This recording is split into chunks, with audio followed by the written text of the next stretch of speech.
दिन ब दिन हमें ऐसी चीजें मिलती जा रही हैं जिनको देखने के बाद ऐसा लगता है जैसे सच में हम इंसान इस ब्रह्मांड में अकेले नहीं हैं। कुछ ही दिन पहले वैज्ञानिकों ने मंगल ग्रह से एक ऐसे सिग्नल को डिटेक्ट किया जिसे एक एक्स्ट्रा टेरेस्ट्रियल सिग्नल बताया जा रहा है। आपकी जानकारी के लिए बता दूं कि एक्स्ट्रा टेरेस्ट्रियल का आसान भाषा में मतलब होता है परग्रही यानी एलियन। इसके अलावा 14 जून 2023 को वैज्ञानिकों ने शनि ग्रह के चांद पर एक ऐसी चीज की डिस्कवरी की है जिस वजह से वहां पर जीवन मौजूद होने के चांस कई हद तक बढ़ गए हैं। वैज्ञानिक बताते हैं कि उस चीज की वजह से ही हमारी पृथ्वी पर बेसिक एंड कॉम्प्लेक्स लाइफ की फॉर्मेशन हो पाई थी और शनि के चांद पर उस चीज की मात्रा पृथ्वी के मुकाबले 500 से 1000 गुना ज्यादा है। वह चीज क्या है, इसे जानने के लिए आपको हमारी आज के इस वीडियो को पूरा देखना पड़ेगा। आज के वीडियो में हम आपको बताने वाले हैं कि मंगल ग्रह से रिसीव किया गया वह सिग्नल क्या सच में एलियंस द्वारा भेजा गया है और क्या शनि ग्रह के चांद पर सच में जीवन मौजूद है। यह वीडियो बहुत ही ज्यादा इंटरेस्टिंग होने वाला है, इसलिए इसे अंत तक जरूर देखिएगा। Martian signal. वैज्ञानिक अंतरिक्ष से आने वाले बहुत सारे रेडियो सिग्नल रिसीव करते रहते हैं। आमतौर पर यह सिग्नल अंतरिक्ष में होने वाली विभिन्न गतिविधियों से आते हैं, जैसे किसी तारे का फटना या फिर किसी बड़े धमाके का होना। इन धमाकों में बहुत भारी मात्रा में इलेक्ट्रोमैग्नेटिक रेडिएशन निकलती है और इसे ही वैज्ञानिक अपने रिसीवर्स द्वारा रिसीव कर लेते हैं। इनमें से बहुत कम ही रेडियो वेव्स वैज्ञानिकों के रिसर्च में काम आती है, लेकिन ऐसे किसी भी सिग्नल को अपने ही सौरमंडल से रिसीव करना एक बहुत यूनिक बात है। हाल ही में वैज्ञानिकों ने मंगल ग्रह से आ रहे एक सिग्नल को रिसीव किया है। इस सिग्नल को यूरोपियन स्पेस एजेंसी के ट्रेस गैस ऑर्बिटर नाम के एक स्पेसक्राफ्ट ने रिलीज किया था, जिससे पृथ्वी पर लगे हुए बहुत सारे अलग अलग टेलीस्कोप ने रिसीव किया। यह स्पेसक्राफ्ट मंगल ग्रह का चक्कर लगाते हुए उसकी बहुत सारी जानकारी को इकट्ठा करता है और उन्हें ही पृथ्वी पर सेंड कर देता है। लेकिन इस बार वैज्ञानिकों ने जिस सिग्नल को रिसीव किया है वह पहले से बहुत अलग है और इसे डिकोड करने में वैज्ञानिकों को बहुत दिक्कतें हो रही हैं। यह spacecraft a sign in space नाम के एक प्रोजेक्ट का हिस्सा है, जिसका मुख्य मकसद है अंतरिक्ष में जीवन को ढूंढना। हमारी पृथ्वी के अलावा आज तक किसी भी ग्रह पर जीवित चीजें नहीं ढूंढी गई हैं, जो एक बहुत ही यूनिक बात है। दूसरे ग्रहों पर जीवन क्यों नहीं पैदा हो पाता है, इसी बात को जानने के लिए वैज्ञानिकों ने इस प्रोजेक्ट की शुरुआत की थी।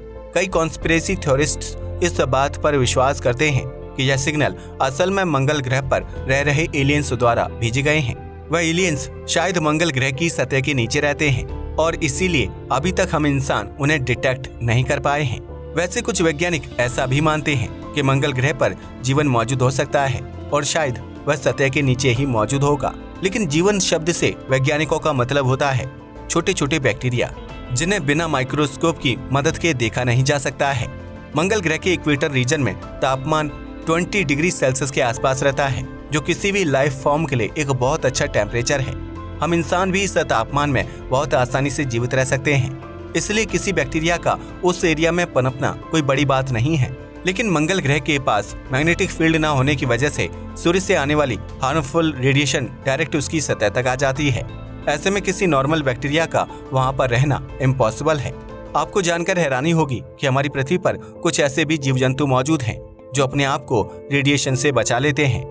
ऐसा भी हो सकता है कि मंगल पर मौजूद वह बैक्टीरिया भी रेडिएशन प्रूफ हों और उन पर रेडिएशन का कोई असर होता ही ना हो। यह सारी चीज अभी स्पेकुलेटिव हो या नहीं, उसके बारे में वैज्ञानिक अभी कन्फर्म नहीं कर सकते हैं। नासा मंगल ग्रह पर ऐसे बहुत सारे स्पेसक्राफ्ट लॉन्च कर चुका है जो इन्हीं सब चीजों के उत्तर जानने की कोशिश कर रहे हैं। शायद भविष्य की किसी भी रिसर्च में हमें यह बैक्टीरिया भी देखने को मिल जाए, लेकिन फिलहाल तो मंगल ग्रह एक बंजर ग्रह ही है। कनाडा की एक बायोलॉजिस्ट कैली हेस्टन कहती हैं कि भले ही मंगल ग्रह पर बैक्टीरिया मौजूद ना हो, लेकिन वहां पर इंसानों को भेजने की पूरी तैयारियां पृथ्वी पर शुरू हो चुकी हैं। वह बताती हैं कि जून 2023 के अंत तक अमेरिका के टेक्सास स्टेट में मंगल ग्रह पर रहने की प्रैक्टिस शुरू हो जाएगी। टेक्सास में वैज्ञानिकों ने एक आर्टिफिशियल मार्शियन हैबिटेट बनाया है, जहां पर 4 इंसानों को 12 महीने के लिए भेजा जाएगा। यह एरिया पूरी तरीके से मंगल ग्रह के वातावरण की कॉपी होगा और वैज्ञानिक यह नोटिस करेंगे कि वहां पर जाने के बाद इंसानों की बॉडी में क्या क्या चेंज आते हैं। इनमें से जो बुरे चेंज होंगे उन्हें वैज्ञानिक कंट्रोल में लाने की कोशिश करेंगे, ताकि जब हम इंसान असल में मंगल ग्रह पर जाएं तो हमें किसी दिक्कत का सामना ना करना पड़े। ऐसे आर्टिफिशियल मिशन करना एक बहुत ही जरूरी चीज होती है, क्योंकि इनके जरिए वैज्ञानिकों को बहुत सारी ऐसी चीजें पता चल पाती हैं जो थियोरेटिकल रिसर्च में नहीं पता चलती। Pluto's moon don't orbit the Pluto. Pluto शुरुआत से ही एक बहुत मिस्टीरियस ऑब्जेक्ट रहा है।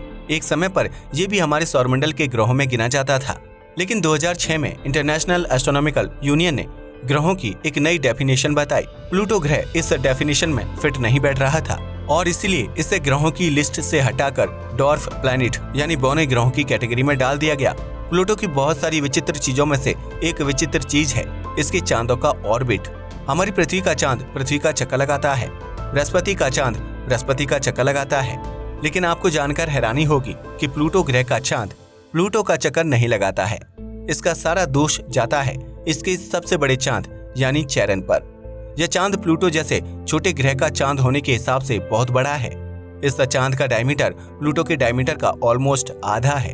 सिर्फ इतना ही नहीं, इस चांद का द्रव्यमान प्लूटो के द्रव्यमान का 1/8 है, जो बाकी ग्रहों के चांदों के कंपैरिजन में बहुत ज्यादा है। जब भी कोई दो ऑब्जेक्ट गुरुत्वाकर्षण की वजह से आपस में बंधे होते हैं तो असल में एक दूसरे का नहीं बल्कि एक कॉमन पॉइंट का चक्कर लगा रहे होते हैं। इस कॉमन पॉइंट को बैरी सेंटर कहा जाता है। बैरी सेंटर को समझने के लिए आप अपने घर में ही एक छोटा सा एक्सपेरिमेंट कर सकते हैं। किसी भी ऐसे ऑब्जेक्ट को लीजिए जिसे आप अपनी उंगली पर बैलेंस कर सकते हैं। इसके बाद उसे अपनी उंगली पर बैलेंस करने की कोशिश करिए। एक पॉइंट ऐसा होगा जहां पर उंगली रखने के बाद उस ऑब्जेक्ट के दोनों तरफ का वेट बैलेंस हो जाएगा और इस पॉइंट को ही बैरी सेंटर कहा जाएगा। एक 15 सेंटीमीटर के स्केल का बैरी सेंटर पॉइंट 7.5 सेंटीमीटर के आसपास होता है और ऐसा आप खुद भी घर पर ट्राई करके देख सकते हैं। प्लूटो और चेरन का भी ऐसा ही एक बैरी सेंटर पॉइंट है जहां पर उन दोनों का द्रव्यमान एक दूसरे से बैलेंस हो जाता है और वह दोनों ही एक दूसरे का चक्कर लगाने की जगह इस पॉइंट का चक्कर लगाते हैं। अब दोनों ही बॉडीज के द्रव्यमान में बहुत कम अंतर होने की वजह से यह पॉइंट आमतौर पर प्लूटो से 960 किलोमीटर की दूरी पर रहता है, जिस वजह से उसके चांद इस पॉइंट का ही चक्कर लगाते हैं। हमारी पृथ्वी और सूर्य का भी एक सेंटर पॉइंट है, लेकिन क्योंकि सूर्य का द्रव्यमान पृथ्वी के मुकाबले बहुत ज्यादा है, इसलिए वह पॉइंट हमेशा सूर्य के अंदर ही रहता है। यही कारण है कि पृथ्वी सूर्य का चक्कर लगाती है।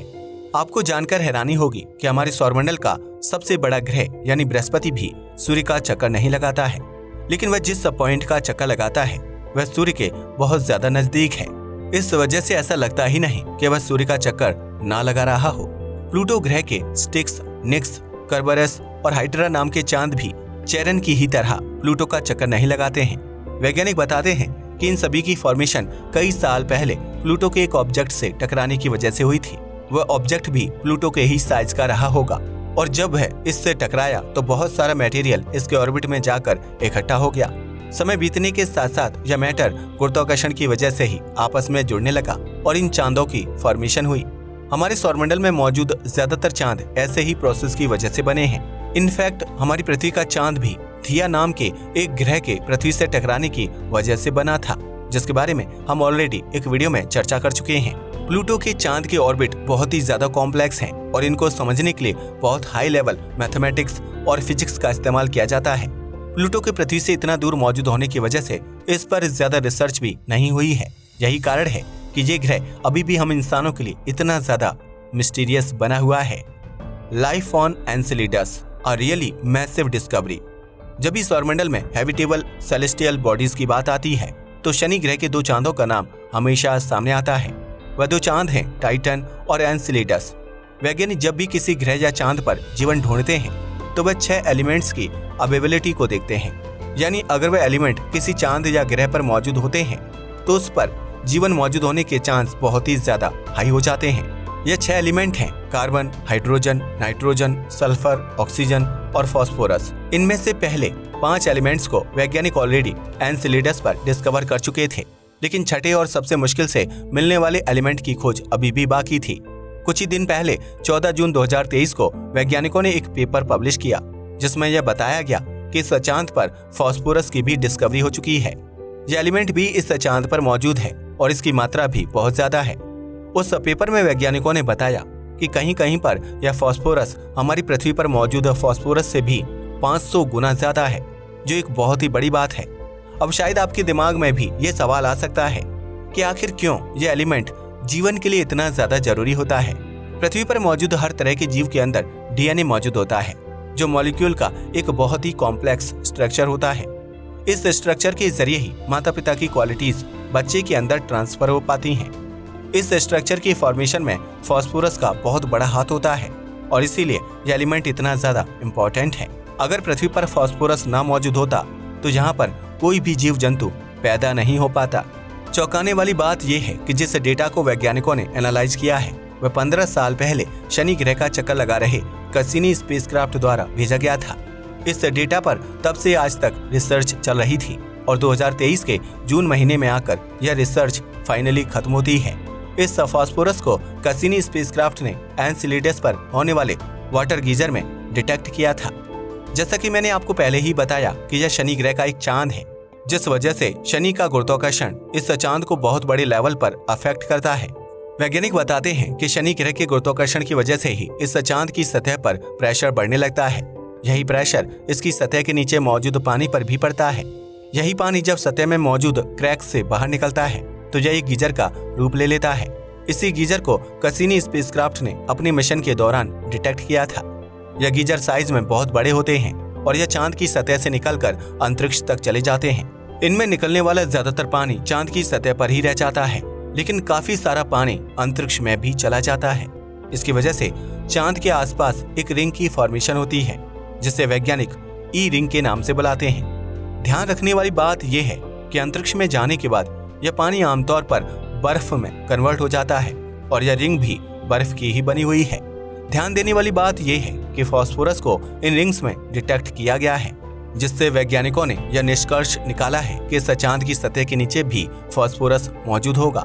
अभी तक एनसेलेडस के नीचे मौजूद समुद्रों में वैज्ञानिक ऑक्सीजन, कार्बन, सल्फर, हाइड्रोजन और नाइट्रोजन सभी एलिमेंट्स की डिस्कवरी कर चुके हैं, लेकिन अब फास्फोरस के भी पाए जाने के बाद इस चांद पर जीवन मौजूद होने की पॉसिबिलिटी और भी ज्यादा बढ़ चुकी है। वैज्ञानिक बताते हैं कि एनसेलेडस के सरफेस के नीचे मौजूद समुद्र में उन्हें बैक्टीरियल लाइफ देखने को मिल सकती है और रिसर्च के बाद इस बात के चांस और भी ज्यादा बढ़ते जा रहे हैं।